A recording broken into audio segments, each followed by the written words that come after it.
அப்படி மலையனூர் அங்காள பரமேஸ்வரி ஆதிசக்தியான தேவி அங்கமது லிங்கம் போண்டு அரவமாலை பொண்டக்காளி நாடி வந்த மக்களுக்கும் தேடி வந்த மக்களுக்கும் வாழ்வுகளை கொடுத்து நல்வாழ்வை புரிந்து ஆபத்து எந்த ஒரு வேலையில அன்னைய குரல் கொடுத்தா ஆனந்தமா வருவா.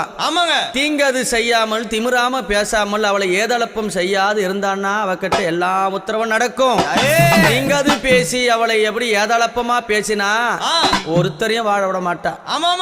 நம்பியவருக்கு தெய்வம் அங்காளி. எப்படி நம்பியவருக்கு தெய்வம், நம்பாதவர்களுக்கு யாரு அம்மா? நம்பாதவர்களுக்கு அவளே மகா பெரிய பிசாசாவா. அப்பேர் கொண்ட சக்தி எங்க அம்மா எப்படி வரானா, எம்மா பழுத்த சட மார்பிலாட பச்சை போனோம் எழுந்தாட பத்தினியால